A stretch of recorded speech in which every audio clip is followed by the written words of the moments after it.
Et bonjour à tous et à toutes et bienvenue sur la chaîne. Aujourd'hui, chose promise, chose due, le fameux tuto livret débutant.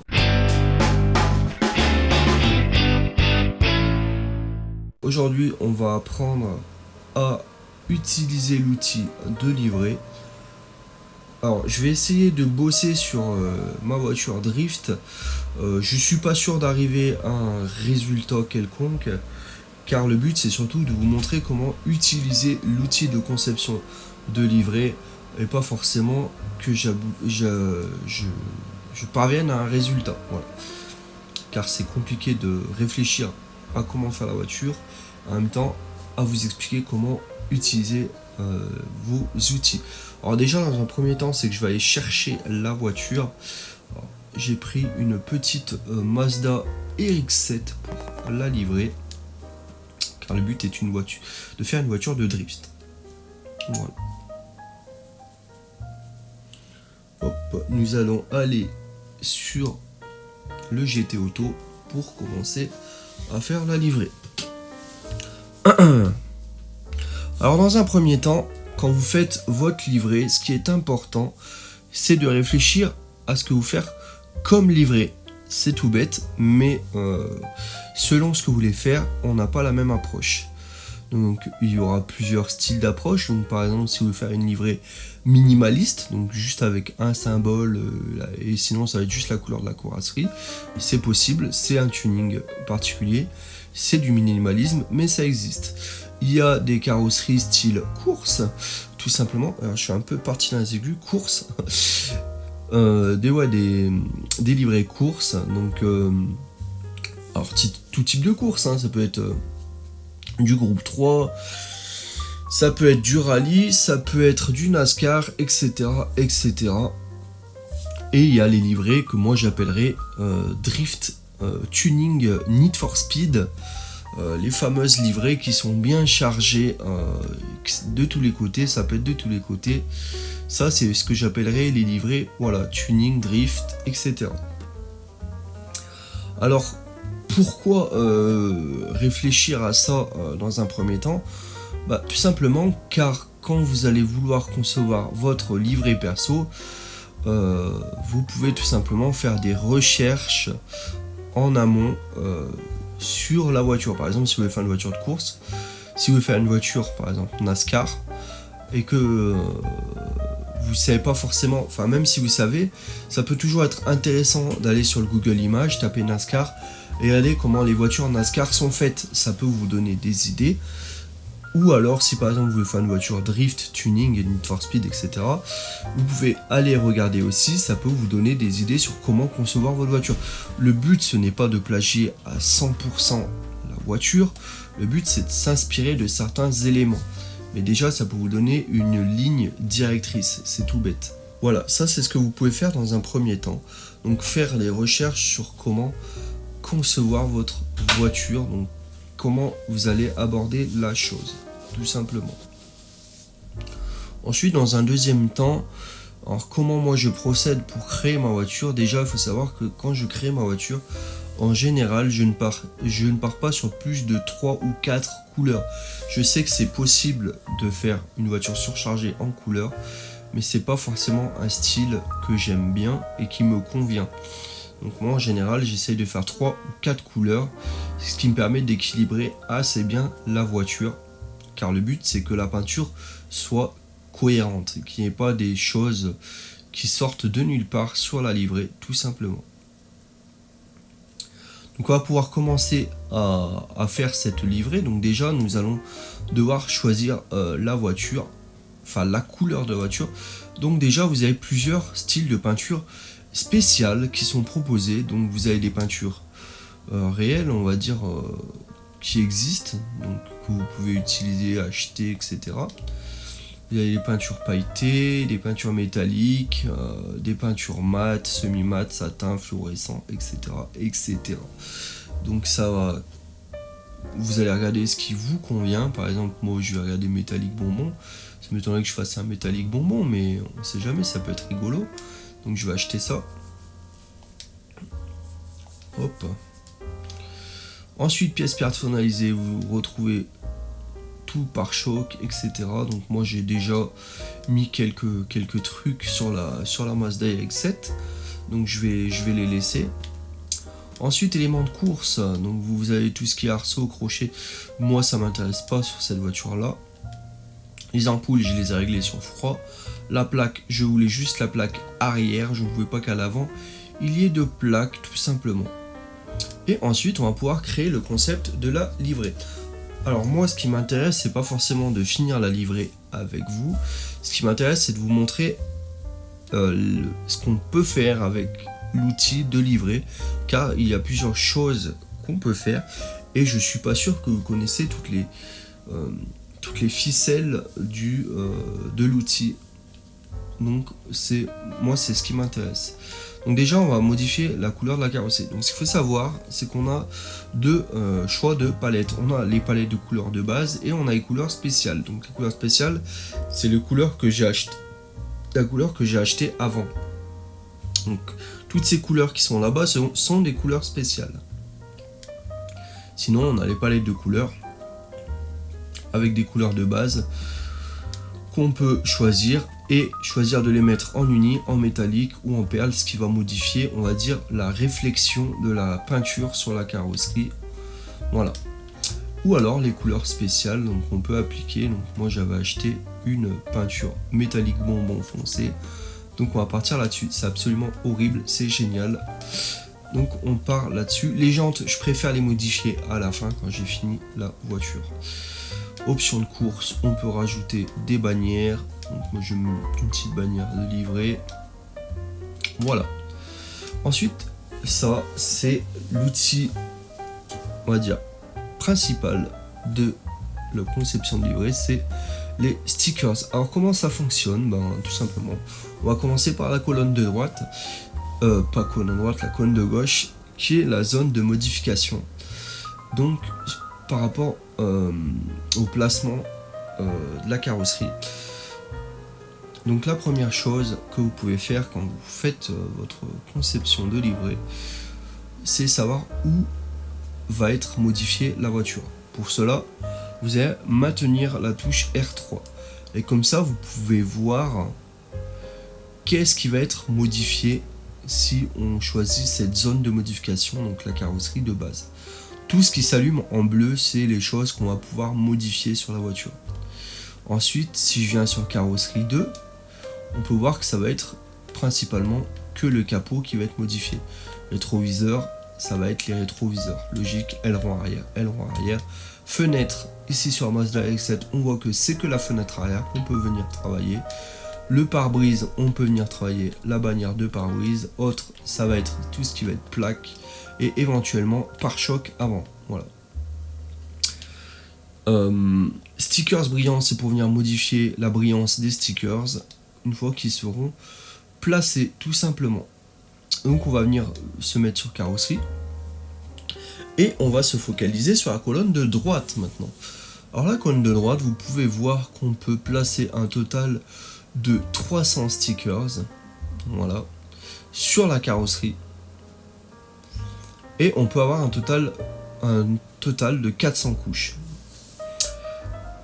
Ce qu'on va faire, c'est qu'on va déjà ajouter une première couche et on va sélectionner un stickers. Alors, dans les stickers, vous avez du choix. Alors, vous avez tout simplement les formes, on va dire, de base 1. Alors, vous voyez, 1 et 2, ça a un intérêt. C'est que le 1, vous avez une forme, on va dire, qui est continue. Alors que forme 2, vous avez des fondus. Voilà. Tout ce qui est forme 1, c'est continu. Tout forme 2, c'est fondu. Motif 1, c'est la même chose. C'est des formes complexes qui sont intégrales. Alors que le motif 2 sont des formes fondues. Voilà. Police, on va retrouver tout ce qui est lettres et chiffres et symboles. Logo de marque, on va avoir toutes les marques existantes. Donc Renault, Peugeot, les pneus, etc., etc. Donc qui sont classifiés alphabétiquement. On a les logos fantaisistes, donc qui n'existent pas, qui sont créés pour le jeu, et stickers de course qu'on peut venir coller sur la voiture. Donc ça c'est pour ce qui est des formes de base. Ensuite vous pouvez également récupérer des stickers dans les éléments partagés. Alors, que sont les éléments partagés? Alors, tout simplement, les éléments partagés, c'est des éléments que vous pouvez récupérer chez vos amis, par exemple, si ils partagent des éléments, vous pouvez les récupérer. Et vous avez mes éléments, ce qui est la même chose, sauf que c'est que les vôtres. Alors, vous allez me dire, mais moi, quand je vais dans mes éléments, je n'ai rien du tout. C'est normal, car en fait, mes éléments, c'est tout simplement des stickers personnalisés que vous allez pouvoir venir implémenter dans votre jeu. Alors pour cela, vous allez devoir importer des images en SVG qui feront moins de 15 kilo-octets. C'est pas très permissif, vous pouvez vraiment envoyer que des stickers de base. Il y a juste les japonais, ils arrivent à envoyer des mangas, mais c'est des aliens, je sais pas comment ils font. Mais voilà, vous pouvez venir les intégrer dans le jeu, donc en allant sur granturismo.com, en vous connectant à votre profil, vous pouvez intégrer des logos SVG directement dans le jeu, et du coup vous pouvez mettre vos logos à vous. Voilà. Ensuite, vous avez ce que moi j'appelle la base de données. Vous avez tout là-dedans, vous avez de tout. Donc vous pouvez aller chercher un tag. Vous voyez les tags, il y a de quoi faire. Donc si par exemple je cherche, voilà, même des gens ils cherchent des filles, hein, voilà. Mais on va pas critiquer, hein. Bien sûr on ne critique pas.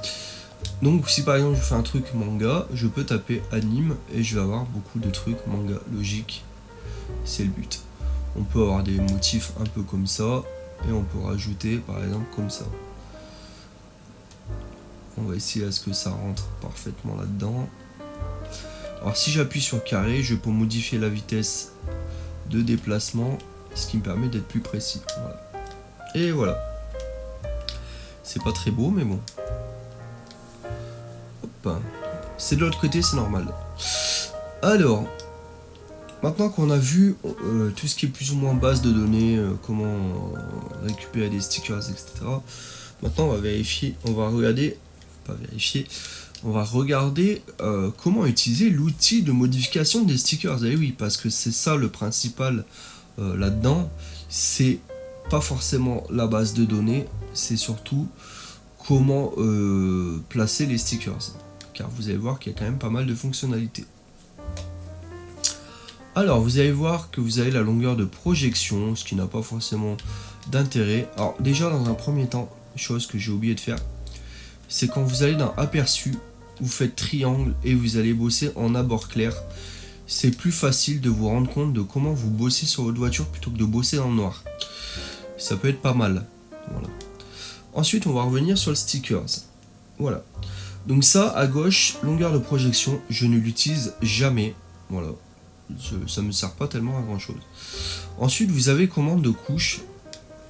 Commande de couche, en fait, ça va vous servir tout simplement à dupliquer les objets, à les dupliquer symétriquement aussi. Donc en général, quand c'est du texte, on va préférer faire dupliquer de l'autre côté et pas dupliquer symétriquement. Si on fait dupliquer symétriquement, ce qui va se passer, c'est qu'en fait le texte va passer en mode miroir, du coup il sera à l'envers. Du coup on va vouloir faire dupliquer de l'autre côté. Mais pour tout ce qui est symbole, forme, etc., on fera dupliquer symétriquement. Vous voyez que ça va venir se mettre exactement au même endroit, dans la même direction. Dupliquer, ça va juste dupliquer l'objet. Et par exemple, si je le modifie de couleur, que je le passe en jaune et que je le déplace, on peut voir qu'en fait il m'en a fait une copie. Voilà. Je vais revenir sur le triangle. Hop. Voilà. Couleur du sticker, vous venez de le voir, c'est pour modifier la couleur tout simplement. Donc niveau couleur, il y a ce qu'il faut. Vous pouvez carrément venir sélectionner une couleur spécifique. Donc vous avez les couleurs standards, vous avez les couleurs traditionnelles, couleurs vives, couleurs graphiques, et si vous ne trouvez pas votre bonheur dans ces couleurs là, vous pouvez appuyer sur triangle, ouvrir le sélecteur de couleurs et vous pouvez venir choisir carrément la couleur qui vous convient. Voilà. Donc vous pouvez cliquer plusieurs fois pour voir ce que ça donne. Vous pouvez venir choisir la teinte. Donc par exemple un vert bien flashy. Vous pouvez venir jouer sur la saturation. Donc plus vous allez là, plus vous allez sur du blanc. Plus vous allez au max, plus la couleur sera flashy. Là c'est pour jouer avec la luminosité. Et là c'est pour jouer avec la tonalité tout simplement. Donc vous allez changer la couleur de la couleur tout simplement. Et vous pouvez, si vous voulez, sauvegarder les couleurs pour utiliser plusieurs couleurs. Voilà. Donc par exemple, hop, si je viens mettre ça ici, hop, voilà. Vous pouvez revenir en fait sur le truc de base. Voilà, voilà, pour les couleurs, ça marche comme ceci. Et maintenant, le stickers qu'on va pouvoir venir modifier. Avec le joystick gauche, on va tout simplement venir le déplacer, normal.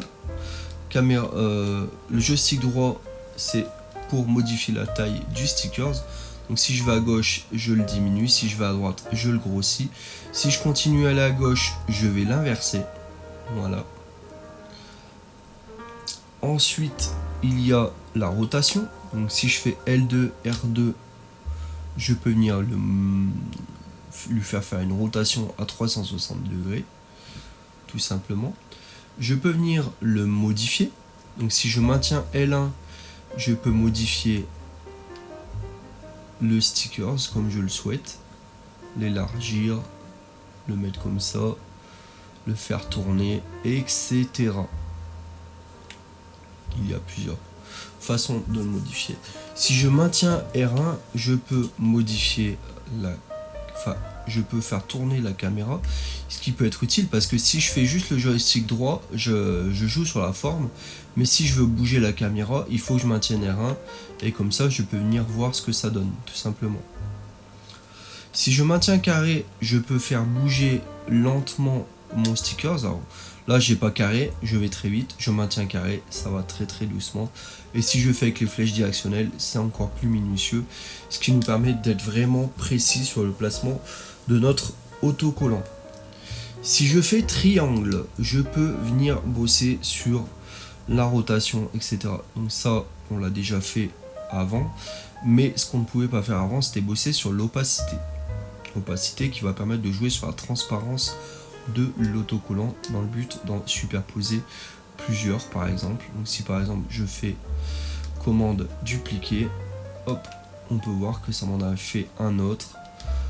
Et par exemple si je refais dupliquer, hop, je peux en refaire un autre. Voilà. Pour l'exemple. Donc on va terminer la couche et voilà. Donc vous pouvez voir que maintenant j'ai 4 triangles qui sont placés. Donc il y en a un qui est derrière qu'on va supprimer puisqu'il ne sert à rien. Donc voilà, j'ai mes 3 couches qui sont là. Alors si vous êtes déjà familier avec Photoshop, vous connaissez le système des calques. Mais si vous ne connaissez pas, je vais vous expliquer le système de calque. Alors c'est pas très compliqué à comprendre. Ce qu'il faut bien comprendre, c'est que les calques qui sont en haut passeront devant ceux qui sont derrière. Donc si par exemple je viens ajouter une couche, on va ajouter par exemple un rond. Donc un magnifique rond blanc que je vais peindre en rouge. Admettons. Si je fais dupliquer, donc ici dupliquer, ça m'a créé un autre rond. Pour le moment, j'ai 2 ronds rouges, donc rien n'a changé. Mais si je fais la palette de couleurs et que je passe en blanc, mon rond rouge a disparu. Mince, que s'est-il passé? Pas de panique, en fait le rond rouge est juste derrière le rond blanc. Donc si par exemple je voulais que mon rond rouge soit devant le rond blanc, je fais triangle et je déplace la couche au-dessus. Voilà. Et si par exemple je veux venir modifier derrière pour créer, je sais pas, quelque chose de sympa, je vais sur mon rond blanc et je vais venir modifier la taille par exemple. Hop là. Et on vient valider. Et là on a notre petit symbole japonais qui a été fait en 2 secondes, juste en jouant avec la superposition des couches. Si maintenant je veux rajouter quelque chose qui passe derrière ma voiture, mais pas derrière ma voiture, derrière le symbole japonais, il faut que je fasse triangle et ajouter une couche dessous. Je ne vais pas ajouter une couche ici parce que ça rajouterait une couche au-dessus de mon rond rouge. Donc ça va passer devant mon symbole. Ce n'est pas ce que je veux. Je veux que ça passe derrière ce symbole. Donc je vais ajouter une couche dessous tout simplement. Donc si par exemple je viens ajouter ça, hop, ça passera derrière. Donc si je modifie la couleur, on va bien s'en rendre compte. Voilà, on se rend bien compte que le bordereau est passé en dessous de ce symbole. Si je voulais qu'il passe en dessous des triangles, il n'y a pas de problème, je déplace la couche et je viens la mettre derrière. Voilà. Il va falloir jouer avec cet outil de couche qui n'est pas forcément le mieux fait. Je précise qu'il pourrait être mieux fait. Tout simplement, si déjà on pouvait créer des groupes de calques, ce serait bien plus pratique. Mais on ne peut pas le faire, donc tant pis. Il va falloir faire avec. Vous pouvez également masquer la couche si vous voulez bosser sur quelque chose et que cela vous gêne. Vous pouvez masquer la couche au lieu de la supprimer. Comme ça, vous pouvez bosser. Et quand vous avez fini de bosser, vous pouvez réafficher la couche tout simplement. Vous pouvez dupliquer la couche directement à partir d'ici. Donc par exemple, si je veux dupliquer ça et que je veux donner un petit effet blanc comme tout à l'heure, je viens modifier, je viens mettre du blanc. Hop, modifier la taille. Donc je joue avec la rotation, avec la taille, etc. Et on peut faire des trucs assez sympathiques. Vous voyez ? Le principal étant de jouer avec les couches. Si quelque chose ne vous convient pas, vous pouvez également supprimer les couches. Avec triangle, toujours. Supprimer les couches, supprimer les couches. Voilà.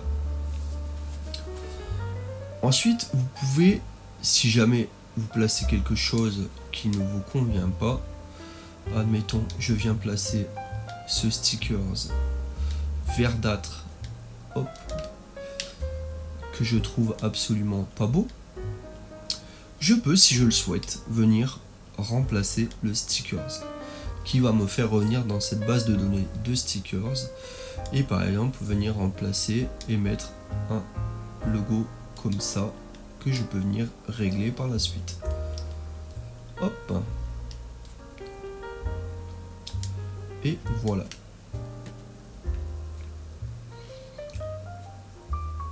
Vous pouvez également faire ça sur la carrosserie, donc comme je vous le disais, sur le capot, sur le rétroviseur, sur l'aileron arrière, les fenêtres, donc la fenêtre arrière pour le coup, le pare-brise et la plaque ainsi que le pare-choc avant.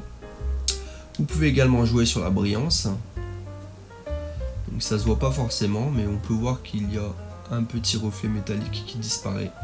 Voilà, on le voit bien ici. Voilà, vous voyez bien que ça disparaît. Ce que vous pouvez vous amuser à faire aussi, alors là ça, avec la peinture spéciale ça ne fonctionnera pas forcément, mais c'est aussi jouer avec les calques. Hop. Donc si par exemple j'avais envie de supprimer une partie de mes motifs, je peux passer le calque en violet.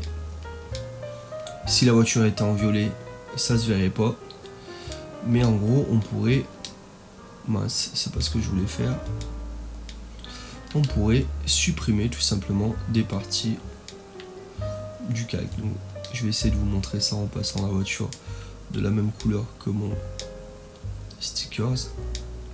Vous vous rendez bien compte que on peut carrément supprimer une partie des stickers, ce qui peut être sympa de jouer avec ça. On peut également faire des petits correctifs avec les stickers, ce qui peut être sympa. Si par exemple je veux faire, admettons, ajouter une couche, je vais faire un rond blanc, hop, que je vais venir mettre, admettons, ici. Donc on va voilà, faire ça comme ça. On va venir mettre, admettons, un triangle comme cela.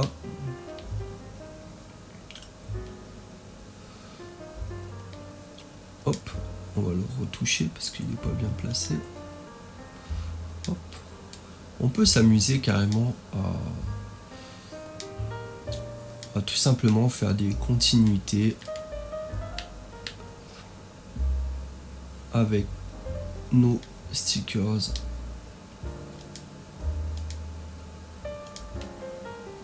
Et après on peut les dupliquer symétriquement, évidemment. Si par exemple on veut faire la même chose, dupliquer symétriquement, dupliquer symétriquement. Voilà. Ce qui nous donne en fait le résultat de l'autre côté. Et vous pouvez vous amuser à faire des petits correctifs. N'hésitez pas à jouer avec les stickers, il y en a. Vous pouvez en placer beaucoup, donc il n'y a pas de problème. Vous voyez, vous pouvez faire un petit arrondi comme ça ici si vous voulez. Vous pouvez grossir la forme.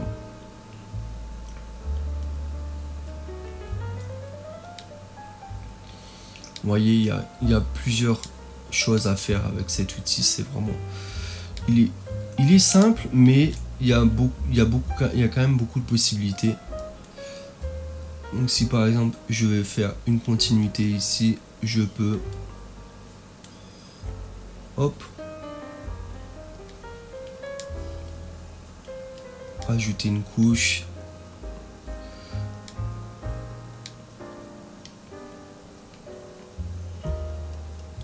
Et voilà. Vous voyez, on peut jouer avec les stickers pour faire ce genre de choses.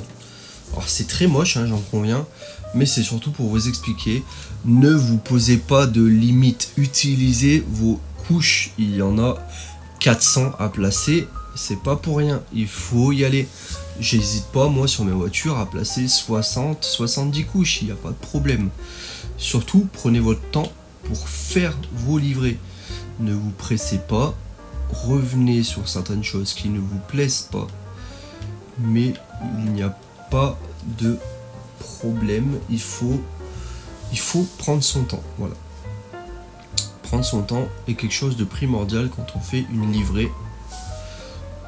Même pourquoi pas y revenir plus tard si jamais vous êtes en manque d'inspiration, vous mettez sur pause votre voiture et vous revenez travailler votre livrée un peu plus tard. Voilà. Je pense avoir fait le tour à peu près de l'outil de conception de livrée, de vous avoir expliqué comment on faisait une livrée. Donc elle est très très moche, hein, c'est normal. C'était pas le principal, c'était juste pour vous expliquer l'outil tout simplement de livrée. Une fois que vous avez fini votre livrée, vous pouvez sauvegarder la livrée et l'appliquer une fois que c'est fait. Moi je ne vais pas le faire car c'est très laid. Hop là. En tout cas, j'espère que ça vous a plu. Si c'est le cas, n'hésitez pas à mettre un petit pouce bleu et un abonnement, ça fait toujours plaisir. Mais surtout, ce que moi je veux, c'est des commentaires. Si jamais j'ai oublié des choses ou qu'il y a des choses que vous n'avez pas compris, je pourrai vous répondre en commentaire. Et moi, sur ce, je vous dis à plus. Et comme dirait Seb, Kenavo.